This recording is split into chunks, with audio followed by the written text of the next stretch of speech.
હવે ગુજરાતી થાળી ખાવી હશે તો તમને મોંઘી પડશે, કારણ કે ગુજરાતી થાળીના ભાવ છે તે વધારી દેવામાં આવ્યું છે. અમદાવાદ શહેરની અંદર ગુજરાતી થાળીના ભાવ હવે 20 થી 30 રૂપિયા વધારી દેવામાં આવ્યા છે, જેને કારણે ખાસ કરીને ગ્રાહકોના ખિસ્સા ઉપર મોટી અસર જોવા મળશે. દિવાળીના સમયમાં જ્યારે પરિવાર સાથે લોકો બહાર જમવા જતા હોય છે, ત્યારે જે સમયે 1500નું બિલ બનતું હતું એ હવે લગભગ 4000-5000 પહોંચતા વાર નહીં લાગે, કારણ કે ગુજરાતી થાળીના જે પ્રકારે ભાવ કૂદકે ને ભૂસકે વધી રહ્યા છે તેમાં ખાસ કરીને મોંઘવારીનું કારણ પણ જવાબદાર છે. ને બીજી તરફ ગેસ સિલિન્ડરની જે પ્રકારે છેલ્લા 1 મહિનામાં અછત જોવા મળી, તો આ અછતને કારણે પણ ક્યાંક ને ક્યાંક જ્યાં ગેસ સિલિન્ડરનો ઉપયોગ થતો હતો તો ત્યાં પણ ભાવ વધારો કરી દેવામાં આવ્યો છે. બીજી તરફ ખાસ કરીને અમદાવાદ શહેરની અંદર ડાઇનિંગ હોલ અને ડાઇનિંગ ટેબલ સાથે જે લોકો અનલિમિટેડ થાળી પીરસી રહ્યા છે, જે રેસ્ટોરન્ટ ચાલી રહ્યા છે, તે રેસ્ટોરન્ટમાં પીએનજી લાઈન હોવા છતાં પીએનજીમાં જે પ્રકારનો ભાવ વધારો આગામી સમયમાં થઈ શકે છે તેની વાત વચ્ચે ખાસ કરીને ભાવ વધારો છે તે હાલ કરી દેવામાં આવ્યું છે. જોકે આ પરિસ્થિતિનો તાગ મેળવવા માટે જ્યારે ન્યૂઝ 18 ગુજરાતી અહીં પહોંચ્યું ત્યારે કેટલાક લોકો સાથે પણ વાતચીત કરીને તેમણે પણ જણાવ્યું કે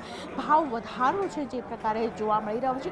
એક સમયે જે થાળી માત્ર 120 રૂપિયા 150 રૂપિયાની મળતી હતી તે હવે 300-400 તેના ભાવ વધી ગયા છે. ત્યારે દિવાળીના સમયમાં અને ખાસ કરીને તહેવારોના સમયની અંદર સૌથી વધારે આકરું પડશે, ગ્રાહકોના ખિસ્સા ઉપર મોટો ભાર પડશે. અત્યારે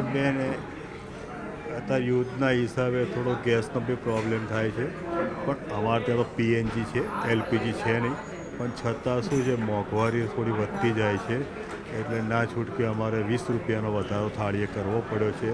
ગ્રાહકોને તો મોંઘું પડે છે થોડું, છતાં પણ હવે શું કરીએ બેન, મોંઘવારી એટલી વધતી જાય છે ને 2 વર્ષે પણ 20 રૂપિયા આજે વધાર્યા છે.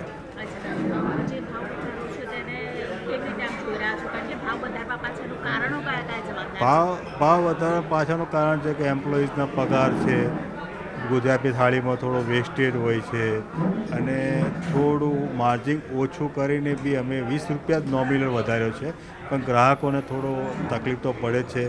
આજકાલ લારીઓ પર બી ભાવ વધારા વધી ગયા છે, બધી જગ્યાએ ભાવ વધ્યા છે. અમારે ના છૂટકે આજે ભાવ વધારો કરવો પડ્યો છે. બીજી કોઈ આઉટલેટ ખાસ કરીને અનલિમિટેડ થાળી જ્યાં મળતી હોય છે તેને ગેસનો ઇશ્યુ હોય તો તે પ્રકારે પણ ખાસ કરીને ભાવ વધારો ચોક્કસ જોવા મળી રહ્યો છે. પણ એવું તો કંઈ લાગતું નથી અમદાવાદની અંદર, કે અંદર ડાઇનિંગ હોલનો મોસ્ટ ઓફ છે ને 90% તો પીએનજી લાઇન પર જ ચાલે છે, એટલે એલપીજી તો છે નહીં.